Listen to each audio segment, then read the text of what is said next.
بسم اللہ الرحمن الرحیم۔ السلام علیکم۔ جب کچھ بھی نہیں تھا، صرف اللہ کی ذات تھی، اللہ نے سب سے پہلے پانی کو بنایا، پھر پانی کے اوپر اپنا عرش بنایا، پھر اللہ نے قلم بنایا اور قلم کو حکم دیا کہ لکھو جو کچھ بھی قیامت تک ہونا ہے، سب کچھ لکھ دو، اور قلم نے اللہ کے حکم سے سب کچھ لکھ دیا جو کچھ قیامت تک ہونا ہے۔ پھر 50,000 سال کے بعد اللہ نے آسمان اور زمین کو بنایا، پھر اللہ تعالیٰ نے فرشتوں اور جنوں کو بنایا۔ انسان کو دنیا میں بھیجنے سے 2000 سال پہلے اللہ نے جنوں کو دنیا میں بھیج دیا تھا، لیکن جنوں نے دنیا میں آ کر خوب دنگا فساد کیا اور خون خرابہ کیا۔ اللہ نے جب انسان کو پیدا کرنا چاہا تو اللہ نے فرشتوں کو بتایا کہ میں ایک ایسی مخلوق پیدا کرنے والا ہوں جو زمین میں میرے خلیفہ ہوگی۔ فرشتے کیونکہ جنات کے حالات دیکھ چکے تھے تو فرشتوں نے اللہ تبارک و تعالیٰ سے التجا کی کہ اے اللہ پاک، کہ انسان بھی دنیا میں جا کر فساد کرے گا اور خوب خون خرابہ کرے گا، تو اللہ تعالیٰ نے جواب دیا جو میں جانتا ہوں وہ تم نہیں جانتے۔ اور یاد کرو جب تمہارے رب نے فرشتوں سے فرمایا میں زمین میں اپنا نائب بنانے والا ہوں، تو بولے کیا ایسے کو نائب کرے گا جو اس میں فساد پھیلائے گا اور خون ریزیاں کرے گا؟ ہم تجھے سراتے ہوئے تیری تسبیح کرتے اور تیری پاکی بولتے ہیں۔ فرمایا جو مجھے معلوم ہے وہ تم نہیں جانتے۔ اللہ نے اسرافیل اور میکائیل اور جبرائیل علیہ السلام کو باری باری زمین پر بھیجا کہ جا کر زمین کے چاروں کونوں سے مٹی لے آؤ، میں نے انسان کو پیدا کرنا ہے۔ جب یہ فرشتے باری باری زمین پر آئے زمین سے مٹی لینے کے لیے، تو زمین نے ان فرشتوں کو اللہ کا واسطہ دیا کہ مجھ سے مٹی نہ لے جاؤ جس سے ایسے انسان کو پیدا کیا جائے جو جہنم میں جلے گا۔ پھر اللہ نے آخر میں حضرت اسرائیل علیہ السلام کو بھیجا کہ پیارے اسرائیل تم جا کر مٹی لے کر آؤ۔ جب حضرت اسرائیل علیہ السلام مٹی لینے آئے تو زمین نے ان کو بھی روک کر فریاد کی اور اللہ کا واسطہ دیا کہ مجھ سے مٹی لے کر نہ جاؤ، لیکن انہوں نے ایک بھی نہ سنی اور زمین کے چاروں کونوں سے مٹی لے کر اللہ کے پاس حاضر ہوئے۔ اللہ نے پوچھا پیارے اسرائیل، جب مٹی نے تم سے رو کر فریاد کی یہاں تک کہ میرا واسطہ دیا تو تمہیں مٹی پر رحم نہیں آیا؟ انہوں نے کہا یا اللہ، میرے لیے تیرے حکم سے بڑھ کر کچھ نہیں، اس لیے میں مٹی لے کر آ گیا۔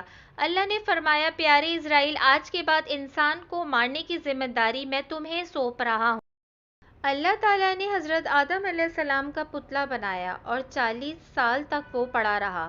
اللہ نے آدم علیہ السلام کے پتلے پر 39 سال تک غم کی بارش اور 1 سال تک خوشی اور راحت کی بارش برسائی، اور اس میں انسان کو 2 سبق دیے کہ دنیا میں غم بہت زیادہ اور خوشیاں بہت کم ہیں، اور دوسرا یہ ہے کہ غم کی رات جتنی طویل کیوں نہ ہو، خوشی ضرور آئے گی۔ 40 سال کے بعد جب آدم علیہ السلام کے پتلے کی مٹی بجنے والی مٹی بن گئی، ایسی مٹی جسے ٹھوکر لگنے سے آواز آتی ہو، تو اس سے اللہ نے آدم علیہ السلام کو پیدا فرمایا۔ اسی نے انسان کو ٹھیکرے کی طرح کھنکھناتی مٹی سے بنایا۔ جب حضرت آدم علیہ السلام کا پتلا پڑا تھا تو ابلیس حضرت آدم علیہ السلام کے پتلے کے پاس اکثر چکر لگاتا رہتا اور حسد سے دیکھ کر کہتا تھا کہ اسے ضرور اللہ نے کسی خاص مقصد کے لیے بنایا ہے۔ اس نے ایک دن حسد میں آ کر آدم علیہ السلام کے پتلے پر تھوک دیا۔ اللہ نے حضرت جبرائیل علیہ السلام سے کہا پیارے جبرائیل، آدم کے پتلے سے جا کر اس تھوک کی جگہ کو اکھاڑ لو۔ حضرت جبرائیل علیہ السلام نے اپنی انگلی سے تھوک والی جگہ کو مٹی کو اتارا اور وہاں پر آج ناف ہے ہماری۔ پھر اللہ نے اس ابلیس کی تھوک والی مٹی سے کتے کو پیدا کیا، اس لیے کتے کے اندر وفاداری انسان کی جبلت کا اثر ہے اور کاٹتا ہے کہ یہ شیطان کی تھوک کا اثر ہے۔ فرشتوں نے آپس میں گفتگو کرنا شروع کر دی کہ اللہ، یہ جو بھی مخلوق بنا رہا ہے یہ علم اور رتبے میں ہم سے زیادہ نہیں ہو سکتی۔ اللہ کیونکہ شیطان کے کام بھی دیکھ رہا تھا اور فرشتوں کی باتیں بھی سن رہا تھا، تو اللہ نے کہا جب میں اس کے اندر روح ڈالوں تو تم تمام اسے سجدہ کرنا۔ اللہ نے آدم علیہ السلام کے اندر روح ڈالنے سے پہلے ان کو دنیا کا تمام علم عطا کر دیا، وہ علم بھی عطا کر دیا جو فرشتوں کے پاس بھی نہیں تھا۔ جب آدم علیہ السلام کے اندر روح ڈال چکی، اللہ نے حضرت آدم سے ان چیزوں کے نام پوچھے جو فرشتوں کو بھی پتہ نہیں تھے، اور پھر فرشتوں کو فرمایا، دیکھو میں کہتا تھا نا، جو میں جانتا ہوں وہ تم نہیں جانتے۔ قرآن میں اس کا ذکر ہوتا ہے، جس کا ترجمہ ہے، اور اللہ تعالیٰ نے آدم کو تمام اشیاء کے نام سکھائے، پھر سب کو ملائکہ پر پیش کر کے فرمایا، سچے ہو تو ان کے نام بتاؤ۔ قرآن میں ایک جگہ اور اس کا ذکر آتا ہے، جس کا ترجمہ ہے، فرمایا اے آدم بتا دے انہیں سب اشیاء کے نام۔ جب آدم نے انہیں سب کے نام بتا دیے تو فرمایا، میں نہ کہتا تھا کہ میں جانتا ہوں آسمانوں اور زمین کی سب چھپی چیزیں۔ کیونکہ اللہ شیطان اور فرشتوں کی گفتگو سن چکا تھا، شیطان کو حسد اور فرشتوں کو اپنی عبادت پر غرور، تو اللہ نے دونوں سے کہا کہ آدم علیہ السلام کو سجدہ کرو، اور یہ سجدہ اس لیے تھا کہ اللہ دونوں کو باور کروانا چاہتا تھا کہ جو بھی مخلوق ہے اس کا اسٹیٹس فرشتوں اور جنات سے کہیں زیادہ ہے۔ سب نے سجدہ کیا مگر شیطان نے انکار کر دیا اور کہنے لگا، میں تو اس سے کہیں زیادہ افضل ہوں، میں کیوں کروں اسے سجدہ؟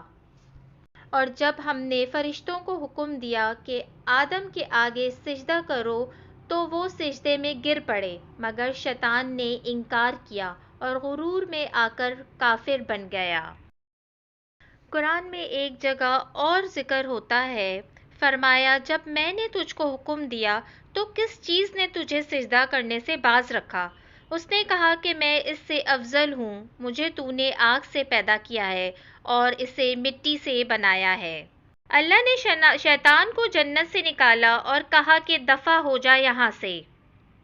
جب اللہ نے شیطان کو کہا نکل یہاں سے تو شیطان ڈر گیا کہ کہیں اللہ نافرمانی کی سزا میں مجھے فنا نہ کر دے، تو منت کرنے لگا کہ یا اللہ مجھے قیامت تک کے لیے زندگی دے دے۔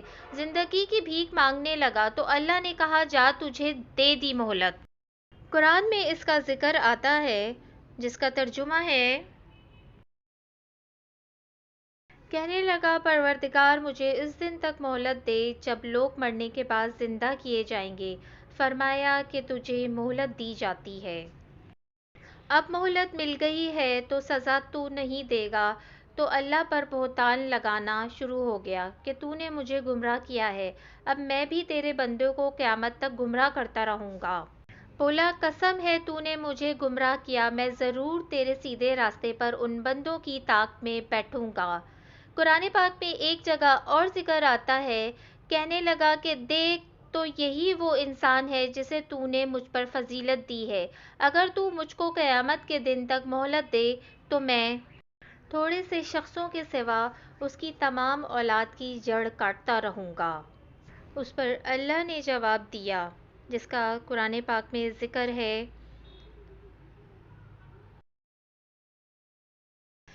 شیطان مردود ذرا میری بات بھی سن، میرے بندے بتقاضائے بشریت گناہ کرتے رہیں گے اور کرتے رہیں گے، لیکن جب جب سچی توبہ کریں گے مجھے اپنی عزت اور جلالت کی قسم میں بھی ان کو معاف کرتا رہوں گا۔ جزاک اللہ۔ اگر آپ کو میری یہ ویڈیو پسند آئی ہے تو پلیز میرے چینل کو سبسکرائب کرنا نہ بھولیے گا۔